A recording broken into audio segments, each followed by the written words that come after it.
Hi guys, welcome back.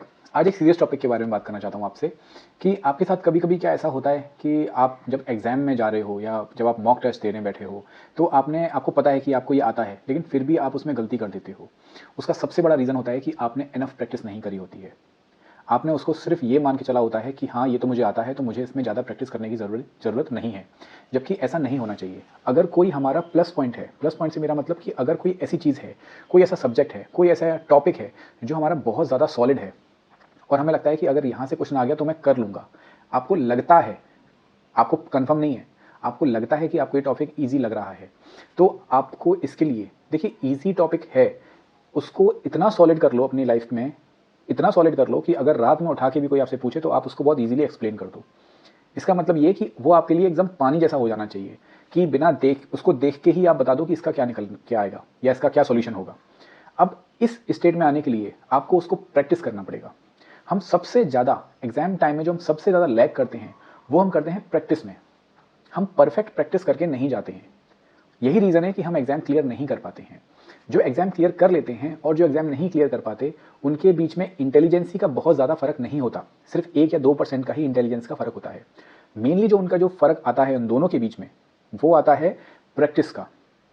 एक topper इतनी practice करता है किसी चीज़ की कि वो उसको देख के या पढ़ के ही बता देगा कि इसका क्या आंसर आएगा।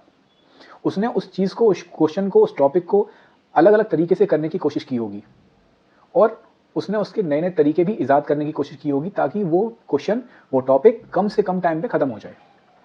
मैं आपको एक एग्जांपल बताता हूँ। Let's suppose profit and loss का एक टॉपिक है और उसका कोई क्वेश्चन है जो आपको लगता है कि आपको बहुत अच्छे तरीके से आता है। लेकिन कितने तरीके से आता है? क्या आपको दूसरे तरीके से भी आता है? उसी क्वेश्चन को आप 10 बार करो और 10 अलग-अलग तरीके से करके देखो, तो वो आपकी प्रैक्टिस मानी जाएगी। फिर वो क्वेश्चन किसी भी तरीके से घुमा के पूछ लिया जाए आपसे, तो आप उसको कर पाओगे।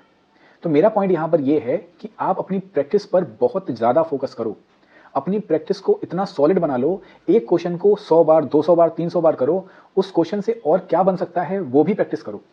जितने आप register, copy, rough copy practice में फिल कर दोगे, उतने ही ज़्यादा आप अपने लक्ष्य के करीब पहुँच जाओगे। असली योद्धा वो है जो जो मैदान में जाने से पहले अपने अभ्यास में अपना पसीना बहाता है, ताकि उसको मैदान में जाके खून कम बहाना पड़े। इस बात को समझो। मॉक टेस्ट या आपकी जो प्रैक्टिस टेस्ट हैं, वहाँ पर आप इतना अच्छा अपने आप को कर लो, क्योंकि वहाँ सिर्फ आपका पसीना बहेगा। लेकिन अगर आपने एंड एग्ज़ाम में नहीं क्लियर कर पाए, तो आपका खून बहेगा। ठीक है? इसलिए प्रैक्टिस, प्रैक्टिस, प्रैक्टिस। अपने टॉपिक्स को सेलेक्ट करो जो आपके बिल्कुल कोर हैं, जो आपको लगता है कि बिल्कुल मुझे आते हैं, और उन पर हज़ारों, 10,000 क्वेश्चंस उन पर प्रैक्टिस करो। 1 घंटा एक्स्ट्रा निकालो, उनको एकदम सॉलिड कर लो। Thank you very much.